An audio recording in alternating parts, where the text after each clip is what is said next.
ஐயா அவர்கள் 36 ஆண்டுகளுக்கு முன்பு பாட்டாளி மக்கள் கட்சியை தொடங்கினார். 36வது ஆண்டில் கால் வைக்கின்ற பாட்டாளி மக்கள் கட்சிக்கு நாம் அனைவரும் ஆதரவு அளித்து, குறிப்பாக அனைத்து தரப்பு மக்கள் பாட்டாளி மக்கள் கட்சிக்கு ஆதரவு அளிக்க வேண்டும் என உங்களை அன்போடு கேட்டுக்கொள்கின்றேன். நம்முடைய கட்சியின் 36வது துவக்க விழா நிகழ்ச்சி மேடவாக்கத்தில் நடந்து கொண்டிருக்கிறது. கொடியேற்றி மற்றும் மாணவர்களுக்கு நலத்திட்டங்களை வழங்குகின்ற இந்த விழாவை சிறப்பாக நடத்தி கொண்டிருக்கின்ற மாவட்ட செயலாளர் தம்பி நிர்மல்குமார் அவர்களும், மாவட்ட தலைவர் திரு பச்சையப்பன் அவர்களும், ஐநா கண்ணன் அவர்கள், கண்ணதாசன் அவர்கள், சேகர் அவர்கள், சத்திரியன் அவர்கள், குமார் அவர்கள், ஆறுமுகம் அவர்கள், விஜயகுமார் அவர்கள், பிரகாஷ் அவர்கள், KR ராம்குமார் அவர்கள், முத்துக்குமார் அவர்கள், தாண்டவன் அவர்கள், ஜெயராமன் அவர்கள், சக்திவேல் அவர்கள், நாகேந்திரன் அவர்கள், VS சிதம்பரம், சரவணன், K சங்கரபாணி, சக்திவேல், சக்கரவர்த்தி, K பாஸ்கர், பிரதீப், சுரேந்தர், ஜெயலு, விக்னேஷ், சுப்பிரமணி நாயக்கர் அவர்கள், ராகேஷ் அவர்கள், அருண்குமார், ரவிக்குமார், கிருஷ்ணன், ராதா நாயக்கர் அவர்கள் உள்ளிட்ட AVM குமார், டைலர் ரவி, ஜெயதீவு, பன்னீர், வேலாயுதம், புருஷோத்தமன், கோவிந்தராஜன், சுகுமார் அவர்கள் மற்றும் முன்னாள் மாவட்ட செயலாளர் மோகனசுந்தரம் அவர்கள், பகுதி செயலாளர் வேத நாராயணன் அவர்கள், சந்துரு, உதயா அவர்கள் உள்ளிட்ட மேடையில் இருக்கின்ற அனைத்து நிலை நிர்வாகிகளுக்கும், இங்கே எழுச்சியோடு கணேஷ் அவர்கள் உள்ளிட்ட இங்கே எழுச்சியோடு வரையை தந்திருக்கின்ற பெரியோர்கள், தாய்மார்கள், என் தம்பிகளுக்கும், என் தங்கைகளுக்கும், என் சகோதரிகள், அண்ணன்மார்கள், தாய்மார்கள், வியாபார பெருமக்கள், ஊடக நண்பர்கள், உங்கள் அனைவருக்கும் இந்த அன்புமணி ராமதாசன் பணிவான வணக்கங்கள்.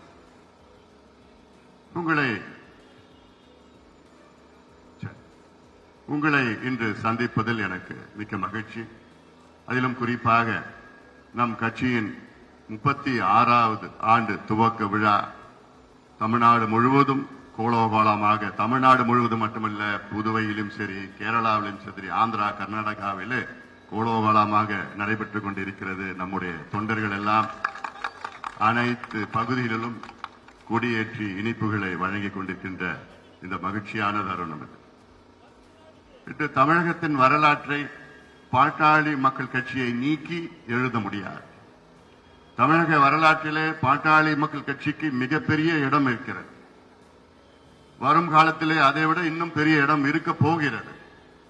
காரணம், இன்று தமிழ்நாட்டில் மட்டுமல்ல, இந்தியாவிலே பல சாதனைகளை தொடர்ந்து ஆட்சி அதிகாரத்திற்கு வருவதற்கு முன்பாகவே செய்து கொண்டிருக்கிறது பாட்டாளி மக்கள் கட்சி. அதனால்தான் எங்களுக்கெல்லாம் அது பெருமை. அதிலும் பாட்டாளி மக்கள் கட்சி தலைவராக பொறுப்பேற்ற பிறகு இவ்வளோ செயல்பாடுகள் இங்கே தமிழ்நாட்டிலே மற்ற பகுதிகளெல்லாம் செயல்பட்டுக் கொண்டிருக்கின்றோம். அந்த வகையிலே இன்று எங்களுடைய கட்சியினுடைய 36வது துவக்க விழா. நினைத்து பாருங்கள், 36 ஆண்டுகள் தமிழ்நாட்டிலே ஒரு கட்சி 36 ஆண்டுகள் வெற்றிகரமாக இயங்கி வருகிறது என்றால் அது பாட்டாளி மக்கள் கட்சி. எத்தனையோ கட்சி தொடங்கினார்கள், மற்ற கட்சிகள் எல்லாம் பேரளவில் இயங்கிக் கொண்டிருக்கிறது. ஆனால் உண்மையான உணர்வுபூர்வமாக இன்று பாட்டாளி கட்சி இங்கே நம்முடைய மருத்துவர் ஐயா அவர்கள் நம்மை வழிநடத்தி வருகிறார்கள். சொல்லப்போனால் இன்று தமிழ்நாட்டிலே இந்த திராவிட கட்சிகள் செய்யாததை கூட நாம் செய்திருக்கின்றோம். தமிழ்நாட்டிலே இதற்கு முன்பு ஆண்ட காங்கிரஸ் கட்சி செய்யாததை கூட நாம் செய்திருக்கின்றோம். உண்மையிலே இன்று தமிழ்நாட்டில் இன்று பாட்டாளி மக்கள் கட்சியால் தமிழ்நாட்டிலே மது விலக்கு கொள்கையை கொண்டு வந்தது. அதாவது இன்னைக்கு தமிழக அரசு மதுவிலக்கு கொள்கையை கொண்டு வந்ததற்கு காரணம் பாட்டாளி மக்கள் கட்சி. இன்று தமிழக அரசு நீர் மேலாண்மை கொள்கையை கொண்டு வந்ததற்கு காரணம் பாட்டாளி மக்கள் கட்சி. இன்னைக்கு தமிழக அரசு காலநிலை மாற்றம் கொள்கையை கொண்டு வந்ததற்கு காரணம் பாட்டாளி மக்கள் கட்சி. தமிழக அரசு தனியாக வேளாண் துறைக்கு பட்ஜெட்டை கொண்டு வந்ததற்கு காரணம் பாட்டாளி மக்கள் கட்சி. இந்த தமிழ்நாட்டிலே காவிரி டெல்டா பகுதியை பாதுகாக்கப்பட்ட வேளாண் மண்டலமாக அறிவித்ததற்கு காரணம் பாட்டாளி மக்கள் கட்சி. இன்று தமிழ்நாட்டிலே சுகாதார கொள்கையை கொண்டு வந்ததற்கு காரணம் பாட்டாளி மக்கள் கட்சி. நினைத்து பாருங்கள், ஆட்சி அதிகாரம் வருவதற்கு முன்பாகவே ஒரு கட்சி தன் போராட்டத்தின் மூலமாக, ஆர்ப்பாட்டத்தின் மூலமாக, அழுத்தங்கள் மூலமாக இவ்வளவு கொள்கைகளை தமிழக அரசை கொண்டு வர நிர்பந்தம் செய்திருக்கிறது. ஆனால் இவ்வளவு காலமாக ஆண்ட கட்சிகள், குறிப்பாக 57 ஆண்டு காலம் இரு கட்சிகள் ஆட்சி செய்து கொண்டிருக்கின்றன. இந்த 57 ஆண்டு காலம் ஆட்சி செய்து இவர்கள் செய்தது என்ன என்ற மிகப்பெரிய கேள்வி. நேற்றைய முன்தினம் நான் திருச்சியில கர்ம வீரர் காமராசர் அவருடைய 122வது ஆண்டு விழா துவக்க விழா, பிறந்த நாள் விழா, அதில் கொண்டாட்டத்தில் கலந்த நேரத்தில் அப்பொழுது நான் சொன்னேன், தமிழ்நாடு ஓரளவுக்கு முன்னேறி இருக்கிறது. அதற்கு காரணம் அடித்தளம் வகுப்பவர் கர்ம வீரர் காமராசர் அவர்கள். அதற்கு முன்பு சமூக நீதி என்று நமக்கெல்லாம் வழங்கியவர், நிலைநாட்டியவர் தந்தை பெரியார் அவர்கள். பாட்டாளி மக்கள் கட்சியினுடைய 3 முன்னோடிகள் நம்ம இருக்கின்றோம். தந்தை பெரியார் அவர்கள், அண்ணல் அம்பேத்கர் அவர்கள், புரட்சியாளர் கார்ல் மார்க்ஸ் அவர்கள். இவர்கள் தான் மும்மூர்த்திகள், நம் கட்சிக்கு 3 முன்னோடிகள். இவர்களுடைய கொள்கைப்படிதான் பாட்டாளி மக்கள் கட்சி இன்று இயங்கி வருகிறது. இது வேற எந்த கட்சியுமா அப்படி சொல்ல முடியுமா? இன்று ஆளுங்கின்ற திமுக சமூக நீதி, நான் தந்தை பெரியாருடைய வாரிசு, அண்ணாவுடைய வாரிசு, கலைஞருடைய வாரிசு, இப்படி எல்லாம் போய் பேசிக் கொண்டிருக்கிறது. இன்னைக்கு திமுகவுக்கும் சமூக நீதிக்கும் சம்பந்தமே கிடையாது, எள்ளளவும் சம்பந்தம் கிடையாது. திமுக சமூக நீதியை பற்றி பேசுவதற்கு தகுதி கிடையாது. இன்னைக்கு சமூக நீதியின் விரோதி யாருன்னா அது திமுக தான். உங்களுக்கு பேசத்துடன் தகுதி கிடையாது. ஆனால் இன்று இந்தியாவிலே சமூக நீதி என்று சொன்னால் அதற்கு மறுபெயர் யாரு? எங்களுடைய மருத்துவர் ஐயா அவர்கள். மருத்துவர் ஐயா அவர்கள், எங்களுடைய மருத்துவர் ஐயா இன்று 86 வயது. ஐயாவுக்கு 45 ஆண்டு காலம் சமூக நீதிக்காக போராடி வருகிறார்கள். 45 ஆண்டு காலம், நினைத்து பாருங்கள். ஆனால் இது என்ன தமிழக மக்கள் செய்திருக்க வேண்டும்? 46 ஆண்டு காலம் ஒரு மனிதர் எப்படியாவது பின்தங்கிய சமுதாயங்கள், ஒடுக்கப்பட்ட மக்கள், அடக்கப்பட்ட மக்கள், வஞ்சிக்கப்பட்ட மக்கள், தாழ்த்தப்பட்ட மக்கள், பிற்படுத்தப்பட்ட மக்கள், சிறுபான்மையர் மக்கள், அவர்களுக்கு படிப்பு கிடையாது, வேலை கிடையாது, வாழ்வாதாரம் கிடையாது, முன்னேற முடியவில்லை. இந்த மக்களுக்கெல்லாம் முன்னேற்றம் வேண்டும் என்று, அதுதான் சமூக நீதி, அது எங்களுக்கு வேண்டும் என்று போராடி கொண்டிருக்கின்ற ஒரே தலைவர் மருத்துவர் ஐயா அவர்கள் தான். இது என்று தமிழக மக்கள் புரிந்து கொள்கிறீர்களோ அன்றுதான் உங்களுக்கு உண்மையிலே முன்னேற்றம் கிடைக்கும். இல்ல நடந்து முடிந்த விக்கிரவாண்டி இடைத்தேர்தல், எடைக்கு பணத்தை கொடுத்தானுங்க, பொருளை கொடுத்தானுங்க, ஆட்டுக்கறி கொடுத்தானுங்க, என்னென்ன பிரியாணி குவார்டரை கொடுத்து இது திமுக வெற்றி பெற்றாங்க. அவங்க முதலமைச்சர் சொல்றார், எங்களுக்கு மாபெரும் வெற்றி. தெரியாத முதலமைச்சருக்கு? உலகத்துக்கே தெரியுது இது காசு கொடுத்து வெற்றி பெற்றதுன்னு உலகத்துக்கே தெரியுது. இன்னைக்கு ஏதோ ஒரு பள்ளிக்கூடத்துக்கு போ, 5வது படிக்கிற பையனை கேளு, விக்கிரவாண்டியில் என்ன நடந்ததுன்னா, ஆமாங்க திமுக காசு கொடுத்து ஜெயிச்சாங்க சொல்ல போறான். ஆனா முதலமைச்சருக்கு தெரியாத மாதிரி எல்லாத்துக்கும் தெரியுது. என்ன வருதுன்னா ஊடகத்துல அந்த அளவுக்கு தெரியுது. தினம் விவாதம் பண்றீங்களே, இதை பத்தி விவாதம் பண்றது காசு எவ்வளவு கொடுத்தா நினைச்சு பாருங்க. தமிழ்நாட்டில் 34 அமைச்சர்கள் இருக்கின்றார்கள், முதலமைச்சர் உள்ளிட்ட. அந்த 34 அமைச்சர்களில் 33 அமைச்சர்கள் விக்கிரவாண்டியில 10 நாள் இருந்தாங்க. 125 சட்டமன்ற உறுப்பினர்கள் இருந்தார்கள். 30க்கும் மேற்பட்ட நாடாளுமன்ற உறுப்பினர்கள் ஆளுங்கட்சியை சார்ந்தவர்கள். அப்புறம் டிஸ்ட்ரிக்ட் சேர்மன், ஒன்றிய சேர்மன் போட்டுட்டு அவ்வளவு பேரும் வீடு வீடா, தெரு தெருவா, கிராமமா போயிட்டு தினம் பணம் புடவை, மூக்குத்தி, கம்மல், ஆட்டுக்கறி என்னென்னமோ கொடுத்தாங்க. இது கொடுத்து 250 கோடி ரூபாய் செலவு செய்து வெற்றி பெற்றார்கள். அது வெற்றியாது? ஆனால் ஒரு பைசா செலவில்லாமல் சுயமரியாதையாக 56,300 வாக்குகளை பெற்றது பாட்டாளி மக்கள் கட்சி. இதாய வெற்றி, இதாய உண்மையான வெற்றி. ஒரு பைசா 56,300 வாக்குகளை பெற்றது, சுயமரியாதையோடு பெற்றது. இதான் உண்மையான வெற்றி. இதுவே பொது தேர்தலா இருந்ததுன்னா ஜெயிச்சிருப்போம், முடிஞ்சு போச்சு. 30,000 ஓட்டுல ஜெயிச்சிருப்போம். ஆனா இடை தேர்தல் எல்லாமே அவங்க ஆளுங்கட்சியில அங்க அதிகாரிகளா இருந்தாங்க. அதிகாரிகள் யாரும் கிடையாது. சரி, என்ன செய்யணும்? தமிழக மக்கள் ஒரு இயக்கத்தில் இருக்கின்றார்கள். 57 ஆண்டு காலம் இரு கட்சிகள் ஆட்சி செய்து கொண்டிருக்கின்றார்களே, நம்ம இன்னும் இந்த நிலையில தான் இருக்கிறோமே. இன்னும் வேலை கிடைக்கலையே, இளைஞர்களுக்கு வேலை கிடைக்கலையே, இளைஞர்களுக்கு வாழ்வாதாரம் கிடைக்கலையே, விவசாயிகளுக்கு முன்னுக்கு வர முடியவில்லையே. எல்லா தரப்பு மக்களுக்கும் பிரச்சனை இருக்கிறது. எல்லா தரப்பு மக்களும் இன்று இயக்கத்தில் இருக்கின்றார்கள். ஆனால் முதலமைச்சருக்கு மட்டும் தெரியல. நேற்று பாத்தீங்கன்னா மின் கட்டண உயர்வு எவ்வளவு அநியாயம். அடிக்கு மேல அடி வாங்கிட்டு இருக்கணும். ஏழை மக்கள் இன்னும் அடிக்கு மேல அடி. பாவம். அந்த கொரோனா 3 ஆண்டு காலம் தாக்கி ரொம்ப மோசமான ஒரு சூழலில் இன்னைக்கு வாழ்வாதாரம் இல்ல, வருமானம் கிடையாது, எதுவும் இல்லாத சூழல் இருக்கின்ற மக்களுக்கு அடி மேல அடி வைத்து கொடுத்து கொடுத்து கொடுத்து இன்னைக்கு பாத்தீங்கன்னா நேற்று பாத்தா 4.8 விழுக்காடு மின் கட்டண உயர்வு. குறைந்தது ஆண்டுதோறும் நீங்க 15,000 ரூபாய் மின் கட்டணம் நீங்க அதிக கட்டணம். குறைந்த அதிக கட்டணம் நகை கிடையாது. நகை கிடையாது. 5 லட்சம் 10 லட்சம் கூட போகும் மின் கட்டண உயர்வு. குறைந்தது ஒவ்வொரு வீட்டையும் 15,000 ரூபாய் நீங்க கட்ட வேண்டிய. இதுதான் ஒரு நல்ல மக்களை பற்றி முதலமைச்சருக்கு எந்த கவலையோ எந்த அக்கறையும் கிடையாது. ஆனால் தமிழக மக்கள் தமிழ்நாட்டில் அதிக கொள்கை உள்ள கொள்கை கிடையாது. எந்த மேடையில வேணா நான் சொல்லுவேன். எது எடுத்துக்க, கல்வி எடுத்துக்க, கல்விதான் எங்களுக்கு சிந்தனைகள் இருக்கிறது. சுகாதாரத்தை பத்தி பேசவே தேவையில்லை. இந்தியாவுக்கே சுகாதாரத்தை கொண்டு வந்தோம். இந்தியாவுக்கே 108 ஆம்புலன்ஸ் திட்டத்தை கொண்டு வந்தோம். இந்தியாவுக்கே தேசிய கிராமப்புற சுகாதார திட்டத்தை கொண்டு வந்தோம். தமிழ்நாட்டுக்கு முடியாதா?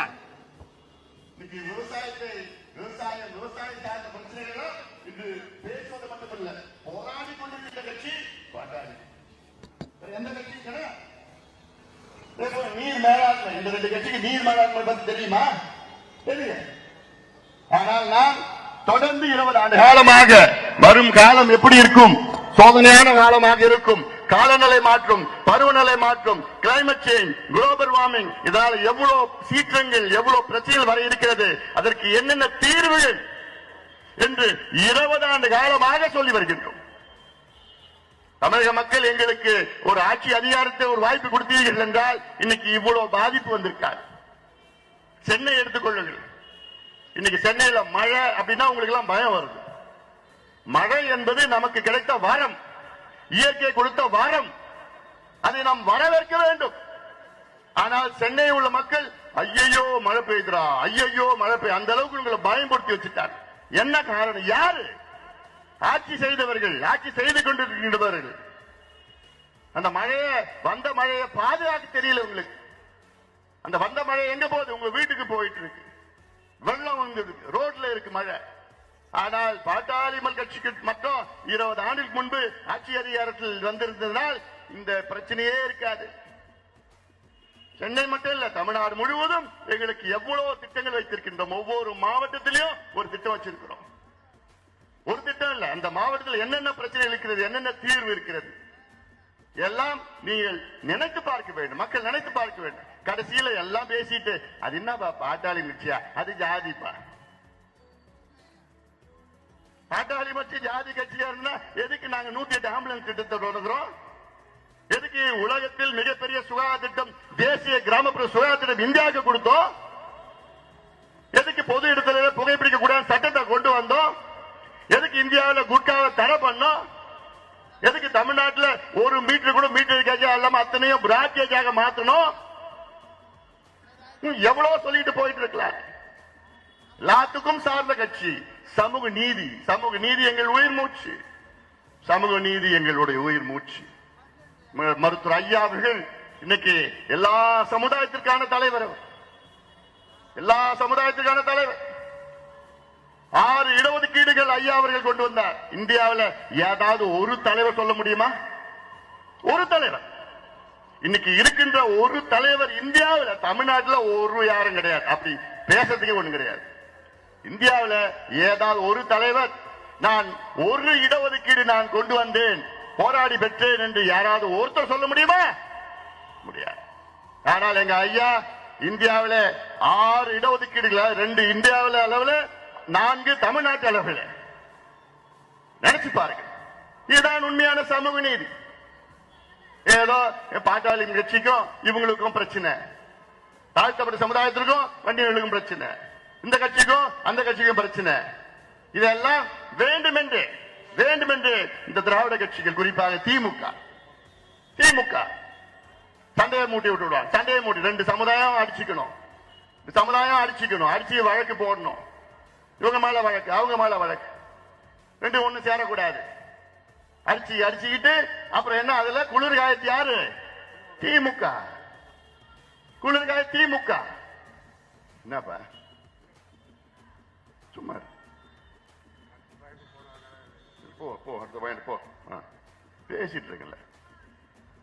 அதனால இதை சிந்தியுங்க. ஏன்னா திமுகவுக்கு என்ன நிலை? தமிழ்நாட்டில் 2 பெரிய சமுதாயங்கள் இருக்கிறது. ஒன்று தாழ்த்தப்பட்ட சமுதாயம், பட்டியலின சமுதாயம். தாழ்த்தப்பட்ட சமுதாயம், அடுத்தது வன்னியர் சமுதாயம். இந்த 2 சமுதாயம் சேர்ந்தால் 40 விழுக்காடு மக்கள் தொகையை கணக்கில் அடங்கும். ஆனா இந்த 2 சமுதாயமும் இன்னைக்கு எந்த நிலையில் இருக்கு? கஞ்சி குடிச்சிட்டு இருக்குது, குடிசையில் இருக்குது, படிப்பறிவு கிடையாது, வாழ்வாதாரம் கிடையாது, விவசாயம் பண்ணிட்டு இருக்கு, விவசாய கூலிகளாக, விவசாய முதலாளிகளாக இல்ல, விவசாய கூலிகளாக இருக்கிறது. ரோடு போட்டுட்டு இருக்கிறான், கொத்தனார் வேலை பண்ணிட்டு இருக்கிறான், குவாரியில கல் உடைச்சிட்டு இருக்கிறான், பெயிண்ட் இருக்கிறான். இதெல்லாம் அது வேலை இல்லைன்னு சொல்லல, வேலை. ஆனாலும் இந்த நிலையில் தான் இந்த 2 கட்சியும் இந்த 2 சமுதாயத்தை வைத்துக் கொண்டிருக்கின்றார்கள். இருக்கா? தந்தை பெரியார் அவர்கள் சமூக நீதி போராட்டம் நடத்தினார். தந்தை பெரியாருடைய உண்மையான கனவு என்ன? தந்தை பெரியாருடைய உண்மையான கனவு தாழ்த்தப்பட்ட சமுதாயம், பிற்படுத்தப்பட்ட சமுதாயம், மிக பிற்படுத்தப்பட்ட சமுதாயங்கள் எல்லாம் ஆட்சி அதிகாரத்தில் வர வேண்டும். அதுதான் உண்மையான சமூக நீதி என்று தந்தை பெரியாருடைய கனவு. அந்த கனவை இந்த திராவிட கட்சியில் நிறைவேற்றுவாங்களா? ஒரு பொழுதும் கிடையாது. அவங்க தான் ஆட்சியில் இருக்கணும். உதாரணம் திமுக எடுத்துங்க. திமுக முதலமைச்சர் ஸ்டாலின் அவர்கள், அவரை சுத்தி 4 அமைச்சர்கள் யார் இருக்கா? தந்தை பெரியாருடைய சமூக நீதி கணக்கின்படி ஸ்டாலின் அவர்கள் அவர் சுத்தி ஒரு 4 முக்கியமான அமைச்சர்கள் வச்சிருக்கிறாரு. அந்த கணக்கின்படியா வச்சிருக்கிறாரு? இல்ல. சுத்தி வச்சிருக்கிறது யாரு? ஏவா வேலு. ஏவா வேலுக்கும் சமூக நீதிக்கும் சம்பந்தம் இருக்கா? இல்ல. அவர் ஒரு வியாபாரி. எப்படி காசு சம்பாதிக்கணும், காசு சம்பாதிச்சு எலெக்ஷன்ல எப்படி கொட்டணும்னு அவருடைய வேலை. நேரு, நேரு, நல்ல பேர் வச்சிருக்காரு நேருன்னு. செய்யறதெல்லாம் அவருக்கும் சமூக நீதி சம்பந்தம் இருக்கா? இல்ல. சேகர் பாபு, அவருக்கும் சமூக நீதி சம்பந்தம் இருக்கா? இல்ல. பொன்முடி, அவருக்கும் சமூக நீதி சம்பந்தம் இருக்கா? இல்ல. இவங்க தான் சுத்தி வச்சிருக்கிறாரு. இவங்க என்ன ஆலோசனை கொடுக்க போறாங்க முதலமைச்சருக்கு? இடஒதுக்கீடு கொடுங்க, ஜாதி வாரிய கணக்கெடுப்பு நடத்துங்க, பட்டியலின சமுதாயம், தாழ்த்தப்பட்ட சமுதாயத்திற்கு 18 விழுக்காடு இன்னைக்கு இடஒதுக்கீடு இருக்கு, அதை 22 விழுக்காடாக உயர்த்துங்கன்னு யாரோ சொல்லுவாங்களா? இல்ல. நாங்க சொல்லிட்டு இருக்கிறோம். ஏதோ இன்னைக்கு நேத்து கிடையாது, 1980 இருந்து சொல்லிட்டு இருக்கிறோம். நீங்க ஆட்சி அதிகாரம் விட்டு பாருங்க, ஒரு 6 மாசம் விட்டு பாருங்களேன், தமிழ்நாட்டினுடைய தலையெழுத்தை நாங்க அப்படியே மாத்திருக்கோம். அப்படியே வரும். அதான் உண்மையான சமூக நீதி. அதனால திமுக சமூக நீதியை எதிர்பார்க்கறதுக்கு வாய்ப்பே கிடையாது. ஜாதி வாரி கணக்கெடுப்புன்னு கேட்டுட்டு இருக்கிறோம். ஸ்டாலின் அவர்கள் சொல்றாரு, இது எங்க கடமை கிடையாது, எங்க அதிகாரம் கிடையாது. உங்களுக்கு அதிகாரம் இல்லைன்னா வேற யாருக்கு அதிகாரம் இருக்கு? இல்ல ஸ்டாலின் அவர்களே, அந்த துறையை, சமூக நீதி துறையை, இல்ல சமூக சோசியல் வெல்ஃபேர் துறையை எங்க கிட்ட ஒரு மாசம் விட்டு பாருங்க.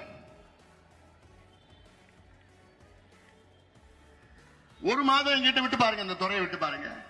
நாங்க கொண்டு வரோம், அதிகாரம் எப்படி கிடைக்குதுன்னு நாங்க உங்களுக்கு சொல்லிக் கொடுக்கிறோம். உங்களுக்கு தெரியல? இந்தியாவில் எல்லா மாநிலமும் சாதிவாரி கணக்கெடுப்பு நடத்திட்டு இருக்கிறாங்க.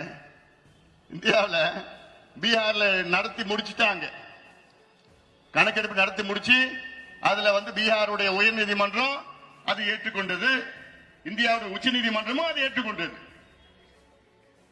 கர்நாடகாவில் நடத்தி முடிச்சுட்டாங்க, ஆந்திராவில் நடத்திட்டு இருக்கிறாங்க, தெலுங்கானாவில் நடத்திட்டு இருக்கிறாங்க, ஒரிசாவில் நடத்திட்டு இருக்கிறாங்க, ஜார்க்கண்ட்ல நடத்திட்டு இருக்கிறாங்க. இவ்வளவு மாநிலத்தில் இந்தியாவில் நடத்திட்டு இருக்கிறாங்களா? ஆனா ஸ்டாலின் அவர்களுக்கு அதிகாரம் இல்லையா? பேசுறீங்க, யார் ஏமாத்துறீங்க? எங்களுக்கு அதிகாரம் மத்திய அரசு தான் நடத்தணும், மத்திய அரசு நடத்தணும். யாரோ எழுதி கொடுக்கறாங்க, ஒரு சட்டத்தில் படிச்சுட்டு போறாரு. என்ன அதிகாரம் இல்ல? ஒன்னொன்னுக்கும் பிஜேபி எங்களுடைய அதிகாரத்தை எல்லாம் பிடுங்கி விட்டார்கள் என்றெல்லாம் பேசுறீங்களா மேடையில? ஏன் இந்த அதிகாரம் உங்களுக்கு இருக்கிற அதிகாரம் இல்ல போய் சொல்லிட்டு இருக்கீங்க? எதுக்கு சொல்லிட்டு போங்க. எனக்கு சமூக நீதி மேல நம்பிக்கை இல்ல, நான் ஜாதிவாரி கணக்கு நடத்த மாட்டேன், எனக்கு பிடிக்கல சொல்லிட்டு போங்க. அதிகாரம் இல்லைன்னு மட்டும் சொல்லாதீங்க. இந்தியன் ஸ்டாட்டிஸ்டிக்கல் ஆக்ட் 2008 படி பஞ்சாயத்து கூட ஜாதிவாரி கணக்கு நடத்தலாம். பஞ்சாயத்து கூட ஜாதிவாரி கணக்கு நடத்தலாம். நினைச்சு பாருங்க, பஞ்சாயத்து நடத்தலாம், மாநிலம் நடத்தலாம், மத்திய அரசு நடத்தலாம், யார் வேணா நடத்தலாம். கணக்கெடுப்பு நாங்க கேட்கறது சென்சஸ் கேட்டோம், சர்வே கொடுங்க. சென்சஸுக்கும் சர்வேக்கு வித்தியாசம் இருக்கு. காஸ்ட் சென்சஸுக்கும் காஸ்ட் சர்வேக்கு வித்தியாசம் இருக்கு. காஸ்ட் சென்சஸ் மத்திய அரசு நடத்தணும், காஸ்ட் சர்வே மாநில அரசு நடத்தணும். காஸ்ட் சென்சஸ் நடத்தினா, மத்திய அரசு நடத்தினா அது தலையோட எண்ணிக்கை தான் கணக்கெடுப்பாங்க. ஒவ்வொரு சமுதாயம் எவ்வளவு பேர் இருக்கிறாங்கன்னு தான் கணக்கெடுப்பாங்க. காஸ்ட் சர்வே மாநில அரசு நடத்தினா ஒவ்வொரு சமுதாயம் எந்த நிலையில் இருக்கிறாங்க. ஒரு உதாரணம், மலை குறவர்கள் இருக்கிறாங்க, நம்ம நரி குறவன் சொல்லுவோம்ல, மலை குறவர்கள். அவங்க எத்தனை பேர் இருக்காங்க, எந்த நிலையில் இருக்கிறாங்க, படிச்சிருக்கிறாங்களா, வேலை இருக்குதா, வேலை வாய்ப்பு இருக்கு, அரசு வேலையில் இருக்கிறாங்களா, எந்த நிலையில் இருக்கிறாங்கன்னு கண்டுபிடிக்கிறது யார் நடத்தணும்? மாநில அரசு, தமிழக முதலமைச்சர் நடத்தினாதான் இவர்களுடைய நிலையே, உண்மை நிலையை கண்டறிய முடியும். கண்டறிந்து அவர்களுக்கு நலத்திட்டங்களோ இடஒதுக்கீடோ என்னென்ன சமூக நீதி பிரச்சனைகளோ அதை தீர்க்க முடியும். மீனவர்கள் இருக்கிறாங்க, மீனவர்கள் எத்தனை பேர் இருக்கிறாங்க, அவங்க என்ன நிலையில இருக்கிறாங்க, அவங்க பிள்ளைங்க படிச்சிருக்காங்களா, இல்ல மீன் தொழில இருக்கிறாங்களா, வீடு இருக்குதா, வீட்டுல கழிப்பறைகள் இருக்கிறா, போட் வச்சிருக்காங்களா, வலை வச்சிருக்காங்களா, இதெல்லாம் கணக்கெடுப்பு நடத்தது யாரு? மாநில அரசு, தமிழக அரசு நடத்தணும். அதுதான் நாங்க கேட்கிறோம். 50-60 ஆண்டுகள் தமிழ்நாட்டில் இடஒதுக்கீடு இருக்கிறது. இந்த இடஒதுக்கீட்டில் எந்தெந்த சமுதாயம் பயன்பெற்றிருக்கின்றார்கள், எந்தெந்த சமுதாயம் பயன்பெறவில்லை என்று கணக்கெடுப்பு நடத்தினாதானே அடுத்தது உங்களுக்கு இந்த மக்களுக்கு எல்லாம் தனிப்பட்ட திட்டங்களை கொடுக்க முடியும். அதானே வளர்ச்சி, அதானே சமூக நீதி. உங்களுக்கு இந்த மக்களுடைய நிலை கணக்கெடுக்கிறது கூட உங்களுக்கு மனசு வரலன்னா எதுக்கு நீ ஆட்சி நடத்துறீங்க? எதுக்கு உங்களுக்கு இந்த ஆட்சி? ஆட்சி விலகிட்டு போங்க. உங்களால முடியலன்னு சொல்லுங்க, நாங்க நடத்துறோம். எங்களால ஒரு மாதத்தில் நடத்த முடியும், ஒரு மாதத்தில் நடத்த முடியும். அது மட்டும் இல்ல, 69 விழுக்காடு இடஒதுக்கீட்டுக்கு இன்னைக்கு மிகப்பெரிய ஆபத்து வந்திருக்கிறது. உச்ச நீதிமன்றத்தில் இந்த வழக்கு இருக்கிறது. என்ன வழக்கு? 69 இந்தியாவில் எந்த மாநிலத்தில் 50 விழுக்காட்டுக்கு மேல இடஒதுக்கீடு கிடையாது. இந்த 10% EWS வருவதற்கு முன்பு. ஆனால் தமிழ்நாட்டில் மட்டும் 69 விழுக்காடு இடஒதுக்கீடு இருக்கிறது. அந்த 69 விழுக்காடு இடஒதுக்கீட்டை ஜெயலலிதா அம்மையார் அவர்கள் 94, 93, 94 காலத்தில், அவங்க ஆட்சி காலத்தில் அது அரசியல் சாசன திருத்தத்தை கொண்டு வந்து 9வது அட்டவணையிலே பாதுகாப்பாக நம்முடைய 69 விழுக்காடு இடஒதுக்கீட்டை பாதுகாப்பாக நமக்கு ஏற்படுத்தினார் ஜெயலலிதா அம்மையார் அவர்கள். இது மிகப்பெரிய சாதனையா நான் பார்க்கிறேன். இதை பத்தி எத்தனை மக்களுக்கு தெரியுதா தெரியல, இதை பத்தி அதிமுகவுக்கு தெரியுதா தெரியல. அதன் பிறகு தொடர்ந்து நமக்கு வந்துட்டு இருக்கு. ஆனாலும் இதை எதிர்த்து உச்சநீதிமன்றத்தில் வழக்கு போட்டார்கள் 2007. அந்த வழக்கு 2010 ஒரு தீர்ப்பு வந்தது. அந்த தீர்ப்பின்படி என்ன சொன்னாங்க உச்சநீதிமன்ற நீதிபதி, குறிப்பா தலைமை நீதிபதி என்ன சொன்னார் தெரியுமா? தமிழ்நாட்டில் உண்மையிலே 69 விழுக்காடு அங்க தாழ்த்தப்பட்ட பழங்குடி மக்கள், மிகவும் பிற்படுத்தப்பட்ட சிறுபான்மை மக்கள் இருக்கிறார்களா என்ற கேள்வி எழுப்பினார். யாரு? உச்சநீதிமன்ற தலைமை நீதிபதி. 69% மக்கள் இருக்கிறாங்களான்னு கேட்டார். எந்த கணக்கில் நீங்க சொல்றீங்கன்னு கேட்டார் நீதிபதி. ஒரு ஆண்டுக்குள் கணக்கெடுப்பு நடத்தி அதை உறுதி செய்யுங்கள் சொன்னார் நீதிபதி. 2010, இன்னைக்கு 2024, 14 ஆண்டுகள் இருக்கிறது. அதன் பிறகும் 2 வழக்குகள் உச்சநீதிமன்றத்தில் தொகுத்தார்கள். யாரு? இந்த இடஒதுக்கீடு எதிரிகள். அந்த வழக்கு இப்ப உச்சநீதிமன்றத்தில் என்னைக்கு வேணா வரும். வந்துச்சு. அப்ப நீதிபதிகள் கேட்பாங்க, கணக்கெடுப்பு நடத்திருக்கீங்களான்னு கேட்பாங்க. இவங்க என்ன சொல்லுவாங்க? இல்லைங்கன்னு சொல்ல போறான். உடனே என்ன பண்ணுவாங்க உச்சநீதிமன்ற நீதிபதிகள்? நீங்க கணக்கெடுப்பு நடத்துற வரைக்கும் நான் இந்த 69 விழுக்காடு இடஒதுக்கீடு ரத்து பண்ண போறேன்னு சொன்னாங்கன்னா என்ன ஆகும் தெரியுமா? என்ன ஆகும்? அன்னைக்கே திமுக ஆட்சி களையும்.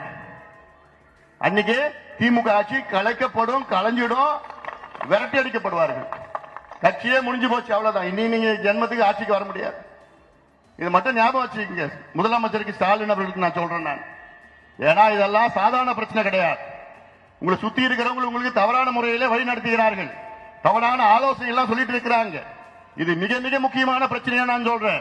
69 விழுக்காடு இடஒதுக்கீடு இது எங்களுடைய உரிமை. நூற்றுக்கணக்கானவர்கள் உயிர் நீத்து பெற்ற இடஒதுக்கீடுகள் எல்லாம். அதனால இதுல ஏதாவது ஒன்று வந்துச்சு, அன்னைக்கே திமுக அரசு கலைக்கப்படும், முடிஞ்சு போச்சு, அவ்வளவுதான். இனி ஜென்மத்துக்கு நீங்க தமிழ்நாட்டில் கனவுடன் காணாதீங்க. மீண்டும் மீண்டும் சொல்கின்றேன் நான். அதனால இதெல்லாம் இன்னும் நிறைய இருக்கு. இது ஒரு பொதுக்கூட்ட நோய் வரணும். இன்னும் நிறைய இடத்துக்கு போகணும் நான். ஏன்னா இன்னும் எவ்வளவு செய்திகள் சொல்ல செய்தி இருக்குல்ல, என்னது ஒரு 2 மணி நேரம் ஆகும். இந்த பள்ளிக்கான தடுப்பு நலம் இது யார் காப்பாத்தினது? மருத்துவர் ஐயாவும் இந்த அன்புமணி ராமதாசும். என்னைக்கு போனோம் கண்ணா? என்னைக்கு சைக்கிள்ல போனோம்? 2004.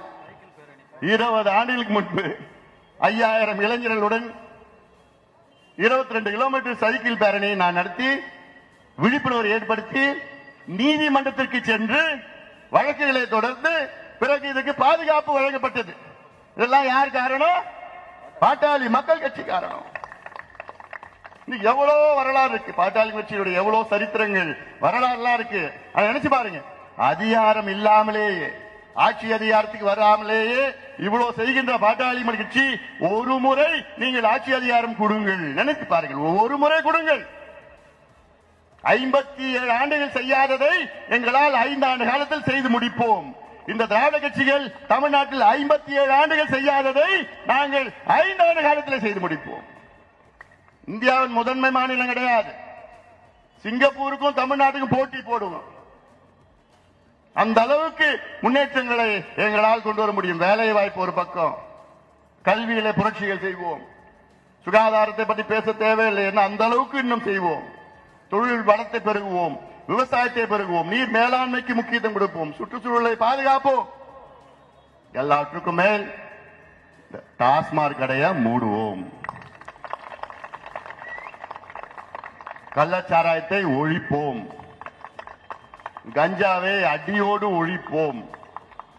போதைப் பொருட்கள் எல்லாம் தமிழ்நாட்டில் ஒரு பொட்டலம் எதுவுமே இருக்காது. அந்த அளவுக்கு ஒரு ஆட்சி நாங்கள் செய்ய காத்து கொண்டிருக்கின்றோம். அந்த வாய்ப்பை நீங்கள் கொடுங்கள், கொடுங்கள், கொடுங்கள். இதெல்லாம் சொல்ல நான் கடமைப்பட்டிருக்கின்றேன். அதனால இது இந்த நாள் எங்களுக்கெல்லாம் மகிழ்ச்சியான நாள். தொடர்ந்து எங்களுடைய தொண்டர்கள், நிர்வாகிகள், தொண்டர்கள், தமிழ்நாட்டில் உள்ள அனைத்து நிலை தொண்டர்களும், தமிழ்நாட்டில் மட்டுமில்லை, நம்முடைய புதுவை, ஆந்திரா, கர்நாடகா, கேரளா துணை மாநிலத்தில் உள்ள நம்முடைய நிர்வாகிகள் தொண்டர்களுக்கும் என்னுடைய வாழ்த்துக்கள். பாட்டாளி மக்கள் கட்சி நாள் வாழ்த்துக்கள், துவக்க நாள் வாழ்த்துக்களை இந்த நேரத்தில் நான் தெரிவித்து நம்முடைய ஐயாவுடைய கொள்கைகளை கடைபிடித்து நாம் முன்னேறுவோம். நிச்சயமாக நாம் தமிழ்நாட்டை நாம் காப்பாற்றுகின்ற நிலை என்று இருக்கிறது. ஏன்னா எங்க பார்த்தாலும் தமிழ்நாடுன்னு சொன்னால் அது குடியார நாடா மாறிடுச்சு, கஞ்சா நாடா மாறிடுச்சு, கொள்ளை நாடாக மாறிடுச்சு, சட்டம் ஒழுங்கு மிக மோசமாக இருக்கிறது. அதனால இதெல்லாம் மீட்டெடுக்க வேண்டும், தமிழ்நாட்டை மீட்டெடுக்க வேண்டும். அதனால் தமிழக மக்களே எங்களுக்கு ஆதரவு கொடுங்கள் கொடுங்கள் கொடுங்கள் என்று இந்த விழாவை சிறப்பாக நடத்தி கொண்டிருக்கின்ற நிர்மல் அவர்களும், பச்சையப்பன் உள்ளிட்ட அத்துணை நிர்வாகிகளுக்கும் என்னுடைய நன்றியை தெரிவிக்கின்றேன்.